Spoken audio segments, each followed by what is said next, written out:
ఒంటరిగా బస్సులో వెళ్ళిన ఈ అమ్మాయి బస్ కండక్టర్ని చంపేసింది. ఎందుకో ఈ స్టోరీని వినండి. దీవాళికి ముందు రోజు రాత్రి 11 గంటలకి రాజు అనే అబ్బాయి బస్సులో వెళ్తున్నాడు. ఆ బస్సులో రాజు, డ్రైవర్, కండక్టర్ ఈ ముగ్గురు తప్ప ఎవరు లేరు. కొంతసేపు తర్వాత ఆ బస్సులో వినిత అనే అమ్మాయి ఎక్కి రాజుకి ముందు సీట్లో కూర్చుంటుంది. కొంతసేపు తర్వాత వినిత రాజుతో మీ మొబైల్ని కొంచెం ఇస్తారా, ఒక ఫోన్ చేసుకోవాలి అని అడిగింది. రాజు కూడా మొబైల్ ఇస్తాడు. వినిత ఎవరికో ఫోన్ చేసి దాదాపు 1 గంట వరకు మాట్లాడుతూనే ఉంది. రాజు తనతో ఫోన్ మాట్లాడేశారా, ఫోన్ ఇస్తారా అని అడుగుతాడు.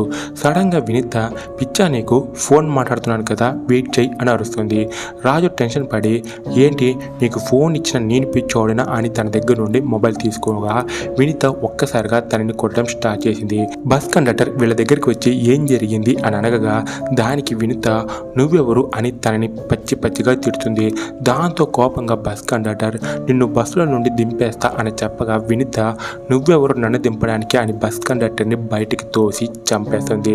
నెక్స్ట్ సెకండే వినిత స్పాట్లోనే స్పృహ తప్పి పడిపోయింది.